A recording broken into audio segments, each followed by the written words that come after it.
Bonsoir à tous, bonsoir à toutes.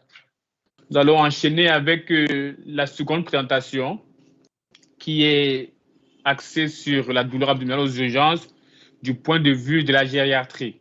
Vous savez, quand on est vieux, on retombe dans l'enfance, donc c'est des patients âgés qui viennent aux urgences avec des douleurs abdominales qui ne savent pas toujours bien les exprimer. Mélangées avec leur douleur de tout le corps, comme on dit souvent. C'est souvent un peu délicat de faire le point par rapport à cette douleur abdominale concernant les personnes âgées. Heureusement, ce soir, nous avons le professeur Mathurin Taboué Tego, qui est professeur des universités, praticien hospitalier de gériatrie et biologie du vieillissement au CHU Pointe-à-Pitre, en Guadeloupe, France. Alors, il va nous faire le point sur les douleurs abdominales aux urgences du point de vue de la gériatrie, donc patients qui sont âgés. Professeur Mathurin Taboué, c'est un honneur aussi de vous avoir. Bonjour à tous. Nous considérons le décalage horaire qu'il y a en ce moment entre vous et nous, de là où vous êtes, et nous ici au Cameroun, et ça donne encore plus d'allant à votre présence ici parmi nous, et nous vous sommes infiniment reconnaissants pour le temps que vous prenez afin de pouvoir nous permettre d'avoir une mise à jour sur les douleurs aux urgences concernant les personnes âgées, donc du point de vue pédiatrique. Professeur Mathurin Taboué, vous avez la parole. Merci. Bonjour à tous et bonjour aux organisateurs de m'avoir une nouvelle fois convié à ces enseignements post-universitaires organisés par Maître Kamer, que je tiens à remercier, le docteur Guéwa, que je tiens également particulièrement à remercier. Et il m'a été demandé de parler de l'orientation diagnostique devant la douleur abdominale aiguë de la personne âgée aux urgences. Donc, je suis le professeur Mathurin Taboué Tego. Je suis professeur de gériatrie praticien hospitalier en service au CHU de la Guadeloupe et à l'Université des Antilles. Pour cette présentation, je ne déclare aucun conflit d'intérêt. C'est important de le préciser. Quelques éléments d'introduction sur les notions de vieillissement de la population. Et là, cette diapositive, juste pour vous montrer les projections de la population âgée de 60 ans et plus en 2002 dans le monde. Vous voyez que nous, on était plutôt, le Cameroun, dans les zones de 0 à 9%.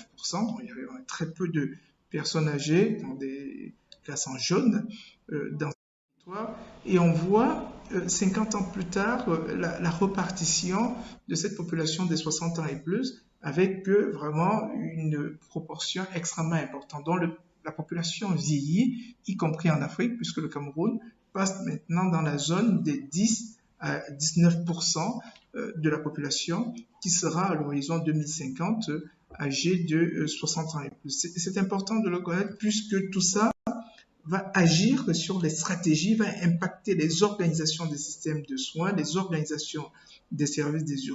Un certain nombre de pathologies devraient arriver. C'est important également de voir comment tout ça se traduit. Là, on est sur quelques éléments, on va dire tout simplement de mise en place de ce travail. On voit que l'espérance de vie ne cesse d'augmenter au cours des dernières années. Et il en est de même également au Cameroun, puisqu'on gagne environ 3 mois par an depuis 1960. Donc, ces problématiques dont on avait l'impression qu'ils ne pourraient se retrouver que dans des pays développés ou des middle income countries, va nous concerner et nous concerne même déjà au pays. Et vous voyez la pyramide des âges au Cameroun, certes encore serrée au sommet, va progressivement s'élargir, dont nous ne pouvons pas faire fi des actions de soins et de promotion de la santé de la population âgée. Mes propos, je vais l'illustrer pour être le plus concret possible, j'espère, je le souhaite. Nous allons partir d'une situation clinique. c'est Madame B, âgée de 85 ans, qui consulte aux urgences vers 17 heures pour des douleurs abdominales et ces douleurs qui évoluent depuis 10 heures du matin. Dans ses antécédents, on note que Madame B a une fibrillation auriculaire, elle a une hypertension artérielle, elle a un syndrome dépressif, elle a un diabète de type 2, elle est ostéoporotique, elle a des troubles cognitifs légers avec un score au Mini Mental State Examination, dans le MMS, ça évalue l'efficience globale cognitive à 21 sur 30, c'est-à-dire qu'elle est un peu altérée, elle a une ulcère de jambe. Il y a des notions de chute récidivant dans ses antécédents et puis elle a un antécédent chirurgical qui est une cholécystectomie il y a quelques années. Dans ses traitements, elle a un AHA2, elle a un bêta-bloquant, une statine, elle prend des inhibiteurs de la pompe à protons. Pour son diabète, elle a de l'insuline. Pour sa fibrillation auriculaire, elle a une anticoagulation orale directe. Elle a des hypnotiques parce qu'elle a du mal à dormir, un anxiolytique parce qu'il y a ce qu'on appelle de l'anxiété vespérale. En fin de nuit, elle est un peu angoissée, donc elle prend un anxiolytique. Elle a un syndrome dépressif et un antidépresseur, ce qui nous paraît tout à fait adapté, et des biphosphonates pour le traitement, la prise en charge de son ostéoporose. Vous voyez que Madame B, qui est finalement Madame Lambda, que nous croisons régulièrement aux urgences ou dans nos services de gériatrie pour ceux qui ont une activité gériatrique, a beaucoup de pathologies et également un certain nombre de médicaments. Dans le mode de vie de Madame B, c'est une fonctionnaire, donc plutôt niveau socio-éducatif élevé, qui est à la retraite, elle est veuve et elle est mère de 3 enfants. Elle vit dans un appartement au premier étage, donc ça a toute son importance, sans ascenseur, et puis elle a une aide ménagère 4 heures par semaine et l'infirmière qui passe tous les matins pour l'aider à préparer ses traitements. Première question. Y a-t-il des particularités spécifiques de la douleur chez le sujet âgé? Est-ce que cette présentation clinique est la présentation typique qu'on aura quand on a une personne âgée qui vient aux urgences? Il est extrêmement important, avant de voir ce qu'on va proposer et quel est le diagnostic, pour voir si on devrait aller autre chose. C'est important. Est-ce que l'âge a un effet sur le phénomène douloureux? Oui, il existe avec l'avancée en âge une augmentation à la fois de la sensibilité douloureuse et quelle que soit la composante de la douleur, qu'on soit dans une douleur inflammatoire ou une douleur neuropathique. Et cette augmentation de la sensibilité est liée particulièrement à 2 phénomènes concomitants. Une augmentation du seuil de détection de la douleur et une diminution de son seuil de tolérance. Donc avec l'avancée en âge, première notion, on a une augmentation de la sensibilité douloureuse. Donc la douleur dont elle décrit peut être une douleur surestimée au vu de cette première diapositive. Et pour autant, il faut continuer quand même à penser à la douleur de la personne âgée. Quand la personne âgée se présente en consultation aux urgences, il faut penser à la douleur. Et à quel moment doit-on penser à la douleur? Vous voyez que c'est très large en cas de syndrome confusionnel. Quand des gens arrivent aux confusions, mais il faut penser aussi que la confusion peut être liée à un événement, à un phénomène douloureux. Lorsqu'il y a une cassure de l'évolution d'un patient avec des troubles neurocognitifs majeurs, il a des troubles neurocognitifs qui sont relativement stables et là, on a l'impression qu'il y a une cassure des troubles du comportement qui s'installent de manière relativement brutale et rapide. Attention, ça peut être un phénomène douloureux.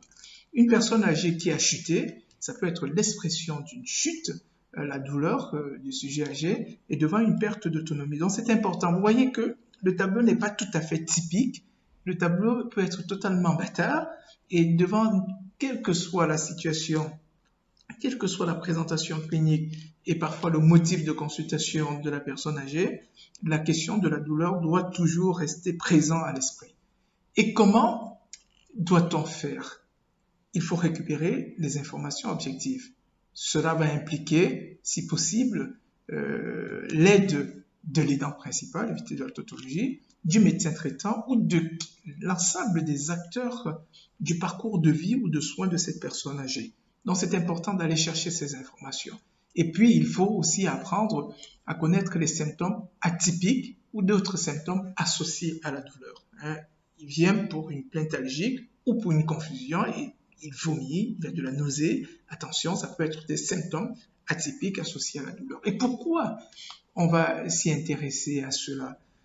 Tout simplement parce que ça permet de gérer sans tarder les douleurs chroniques, les douleurs aiguës, qui peuvent se manifester par des symptômes atypiques, afin de prévenir les douleurs liées aux soins, bien sûr. On peut être douloureux, on peut se présenter pour toute autre pathologie et la douleur peut être générée par le soin, c'est de la iatrogénie, afin de cibler les interventions utiles et faisables, c'est pour ça, et surtout de choisir les antalgiques selon les comorbidités et la polymédication de la personne. Vous avez vu que dans notre présentation clinique, la personne a beaucoup de pathologies, mais la personne a également beaucoup de médicaments. Il y a un certain nombre d'écueils à éviter dans la douleur de la personne âgée. C'est extrêmement important de connaître ces écueils. Ils sont 6, vous allez trouver, c'est les 6 écueils vraiment à éviter. Considérer par exemple que la douleur est normale chez la personne âgée et juste lui expliquer c'est pas grave, il y a des solutions thérapeutiques. Non, elle n'est pas normale la douleur, il faut éviter cela. Ne pas envisager par exemple la douleur chez une personne non communicante. Vous savez, avec l'avancée en âge, la prévalence d'un certain nombre de syndromes gériatriques, dont des troubles neurocognitifs majeurs est important, et on peut avoir des personnes qui ont du mal à exprimer leur douleur, mais dans le comportement, dans l'attitude, on peut pouvoir se dire il y a un changement d'attitude, il y a un changement de comportement et ça peut être indirectement lié à la douleur. Je ne reviendrai pas sur des échelles des échelles d'évaluation de la douleur, mais le changement de comportement, on peut le trouver quand des personnes sont douloureuses. Troisième écueil à éviter, ne pas reconnaître tous les symptômes équivalents. Donc, c'est important. Ne pas négliger le risque d'automédication iatrogène. Les gens ont des douleurs, ils prennent d'autres médicaments, il ne faut pas négliger parce que les stratégies thérapeutiques qu'on met en place peuvent générer un certain nombre d'interactions médicamenteuses, donc c'est important. Le cinquième écueil, ne pas se limiter à un antalgique de palier 5, considérant que la personne a eu, c'est pas grave, c'est une douleur liée à l'âge, et un petit Doliprane, ça devrait suffire. Non, il faut pouvoir avoir une vraie stratégie de thérapeutique, d'évaluation et de traitement de la douleur, même si c'est un traitement symptomatologique. C'est important de ne pas se limiter dans le panel de thérapeutiques dont nous disposons pour pouvoir soulager la personne. Et élaborer un plan de soins thérapeutiques antalgiques sans anticiper ni informer sur une mauvaise tolérance et les effets secondaires. On sait que certains antalgiques de palier 2, à base type topalgique, ces antalgiques peuvent générer des effets indésirables tout à fait désagréables chez des personnes âgées avec des vertiges, des nausées, des vomissements, tout ça peut être très désagréable. Donc c'est important de l'anticiper et si possible d'informer si la personne est en capacité de pouvoir comprendre l'information.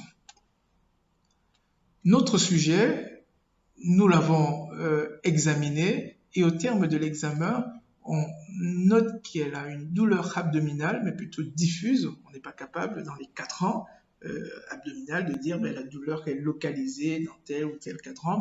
Une douleur qui est plutôt diffuse. Il n'y a pas de défense. Les bruits hydroaériques sont perçus. On n'est pas dans une entre guillemets, dans un syndrome occlusif, et il y a un syndrome confusionnel associé. Il y a une agitation à son examen qui a nécessité une contention au lit, et le reste de l'examen, par ailleurs, est sans particularité. Donc ça, ce sont les grandes lignes de l'examen clinique que nous avons fait au lit du malade à son arrivée aux urgences pour cette douleur abdominale. Donc je vous dis, la personne arrive en précisant très clairement que la douleur est abdominale. Quelles sont pour nous les hypothèses diagnostiques et pathologies associées et les hypothèses et les grandes étiologies des douleurs abdominales chez la personne âgée? Ça, c'est la première question. La deuxième, quel bilan paraclinique, bilan biologique standard, ECG, échographie abdominale, TDM abdominal ou autres devront le faire à son arrivée aux urgences? et quel est le pronostic finalement d'une personne âgée qui se présente aux urgences pour douleur abdominale. Pour le moment, je n'ai pas donné le diagnostic, quel est le pronostic de manière beaucoup plus globale. Tous ces éléments vont nous permettre de voir s'il faut considérer la douleur abdominale ou finalement s'il faut attendre et que ça passe, un wait and see, un peu de paracétamol, un peu d'allergie, et puis on attend que... Première question, quelle hypothèse diagnostique et pathologique associée et étiologique? Si on regarde ce papier qui commence à dater, mais dont les données sont toujours d'actualité, c'était publié dans Théontologie, c'est une revue de rang A, je crois de rang B actuellement, sur la douleur abdominale chez la patient âgée. Et on regarde un peu les caractéristiques de cette douleur, on regarde les grandes étiologies des douleurs abdominales chez la personne âgée. On voit que la douleur abdominale non spécifique représente, comme chez les sujets jeunes, près de 22% des diagnostics de douleur chez la personne âgée. Et si on met à la dernière ligne les autres diagnostics de la douleur abdominale chez la personne âgée, 42%, on voit qu'à plus de 64%, les douleurs abdominales chez les personnes âgées sont soit d'étiologie autre non connue et des étiologies non spécifiques. Et au milieu de tout ça, nous avons l'appendicite, les pathologies biliaires, les pathologies gynécologiques, la constipation, les diverticulites, les pancréatites. Tout ça sont des diagnostics qu'on peut pouvoir avoir face à une douleur abdominale chez la personne âgée. Il y a également d'autres diagnostics rapportés. Ce sont des pathologies cardiaques, des pathologies pulmonaires. On peut avoir des douleurs projetées de ces organes.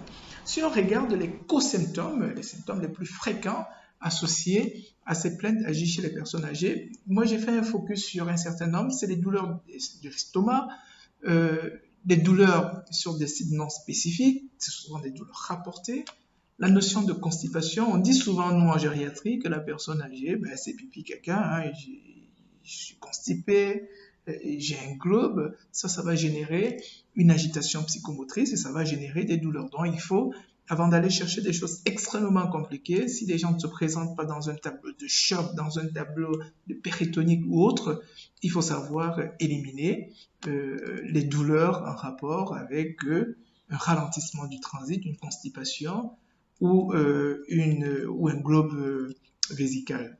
Et puis, il faut regarder d'autres signes associés, la diarrhée, les vomissements ou la nausée. Tout ça, c'est important d'avoir quelques signes. Dans cet article qui est relativement récent, donc de 2021, publié dans le JACS, listait les 20 symptômes les plus fréquents associés.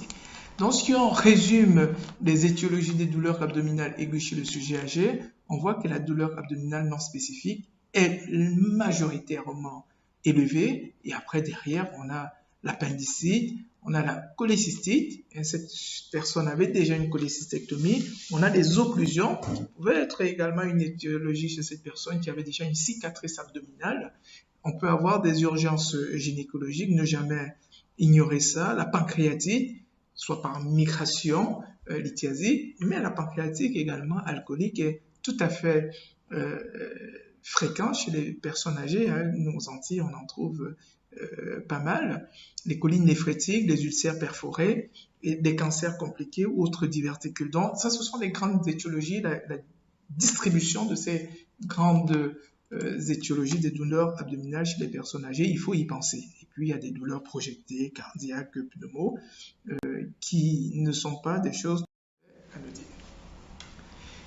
Deuxième question, quelle est la stratégie d'examen complémentaire paraclinique et des choix thérapeutiques d'urgence? Cette personne arrive, on l'a examinée, on s'y est intéressé aux grandes étiologies. Toutes ces étiologies vont nous permettre, quand on a cette liste d'étiologies et de diagnostics possibles de douleurs abdominales chez la personne âgée, ça nous permet de définir une stratégie d'examen paraclinique et peut-être en amont de débuter des traitements au moins symptomatologiques. Ce papier, qui est un papier très important, qui a été également publié dans le JACS, évalue le management des stratégies de prise en charge de la douleur abdominale chez les personnes âgées hospitalisés dans un service des urgences.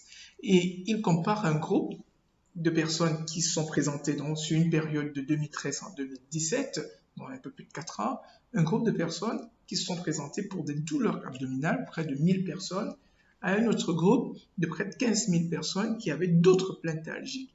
Et on regarde que dans les stratégies d'examen complémentaires et de thérapeutique d'urgence, 60% de cette population qui était venue pour douleurs abdominales, 60% ont bénéficié soit d'un scanner, soit d'une échographie abdominale. Donc on voit que en termes de stratégie d'examen complémentaire, d'imagerie, l'échographie et le scanner est largement en tête, 60%, on peut bénéficier de ces examens. Bien sûr, les radiologues avaient des techniques ou une actualité beaucoup plus nouvelle peuvent nous corriger ces chiffres dont je parle sous le contrôle des radiologues qui sont dans ce groupe.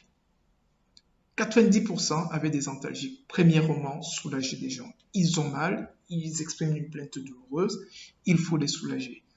9% des personnes avec des inhibiteurs de la pompe à protons, bien sûr que notre malade, Madame B, avait déjà des inhibiteurs de la pompe à protons dans son traitement habituel.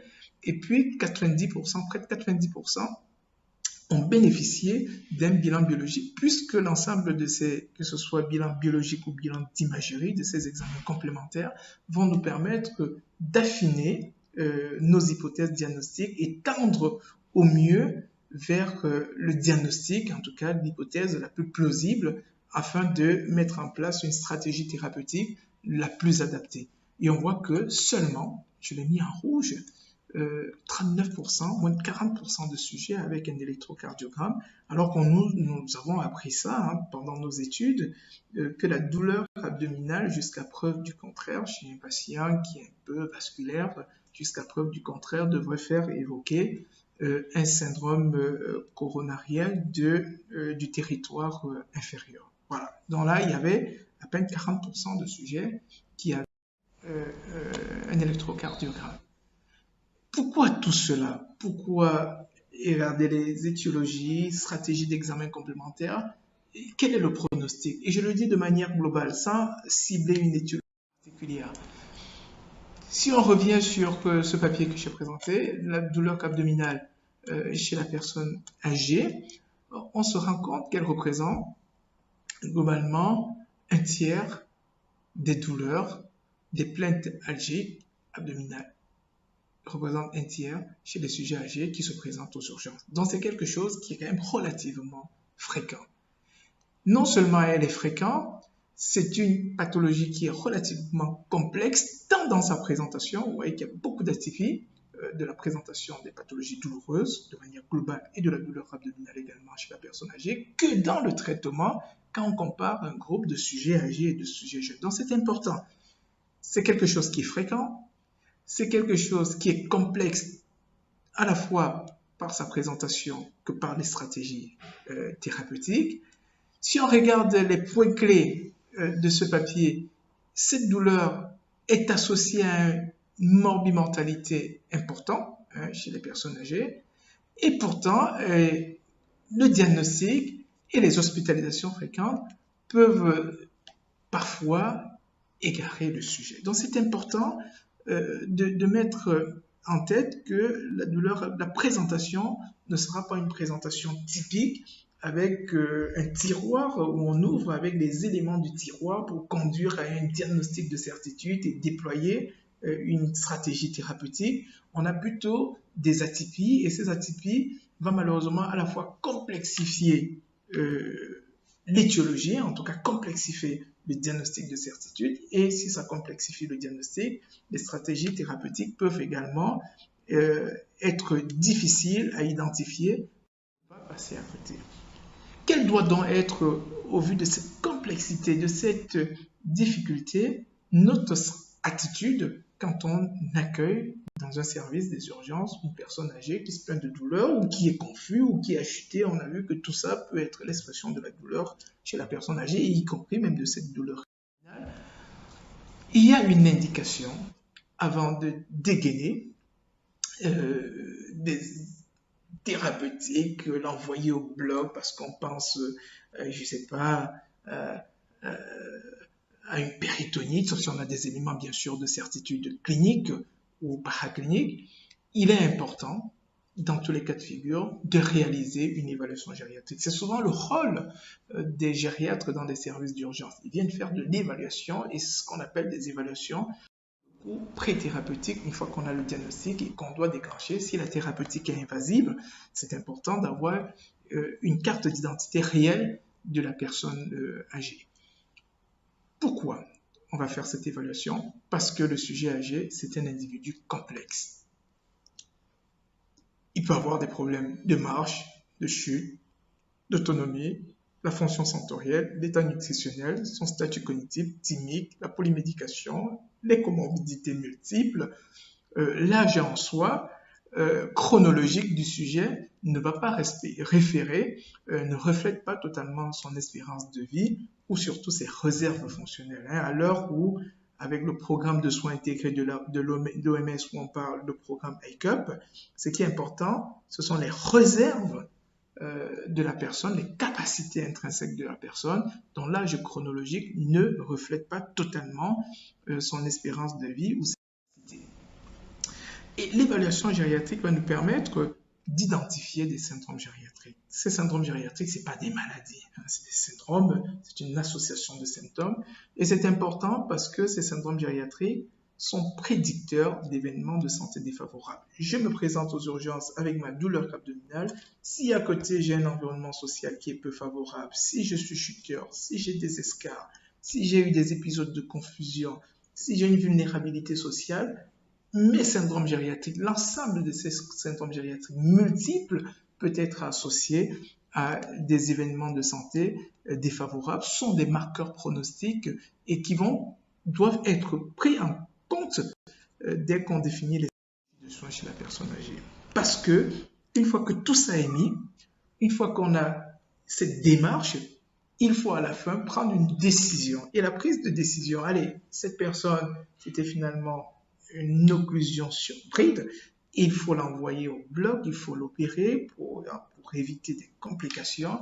Mais cette prise de décision est également une question éthique. C'est une dame qui a 85 ans, qui a des troubles cognitifs, et là qui a une occlusion sur bride. On a fait une évaluation gériatrique et il faut prendre une décision, celle de l'opérer. Pourquoi? Parce que la prise de décision impose toujours le respect de la loi. Vous allez me dire, mais aux urgences, est-ce qu'on a le temps de tout faire ça? Oui, on a le temps quand on fait venir une équipe de gériatrie, quand on a l'habitude, quand on le fait de manière routinière, quand ça entre dans des tiroirs, parce que la prise de décision impose la loi, c'est la loi de mars 2002. Toute personne a le droit d'être informée sur son état de santé, les investigations, les conséquences et les risques fréquents, et les conséquences également en cas de refus. Donc la personne doit être informée. Ce n'est pas parce qu'il refuse que nous allons le culpabiliser en disant comme tu as refusé, allez, nous ne voulons plus te voir de ces urgences, rentre chez toi. Non, il faut que la personne soit informée. Qu'on soit dans un système où la solidarité est une solidarité d'État, ou dans un système où la solidarité est une solidarité familiale, comme on le trouve au Cameroun, avec un certain nombre de personnes âgées qui ne bénéficient pas de système de couverture sociale ni d'assurance privée, parce que les assurances, souvent, au Cameroun, se limitent à 70 ans. Donc, cette personne de 85 ans aura peut-être du mal à trouver un système d'assurance. Pour autant, ça ne nous exonère pas à pouvoir lui donner l'information en ce qui concerne son état de santé et les décisions qu'on doit prendre. Et cela n'est pas quelque chose qui est tout nouveau. C'est très ancien. Si vous regardez cette note de 1914, le juge Cardozo en 1914 disait « Tout être humain adulte, sain d'esprit, a le droit de décider de ce qui lui sera fait à son corps. Un chirurgien qui ferait une intervention sans son consentement commettrait une erreur susceptible de réparation. » Vous voyez que là, on est presque dans la loi de mars 2002, et c'est bien comme ça qu'on puisse en informer nos malades de ce qu'on doit faire, puisque le malade adhère plus facilement. C'est ce qui est important. Et de cela, je suis pratiquement à la fin, découle cette grille de questionnement éthique de René Sebaglanoé de 92, mais qui reste d'actualité. Devant cette situation, nous avons vu la personne âgée qui est venue avec sa douleur abdominale.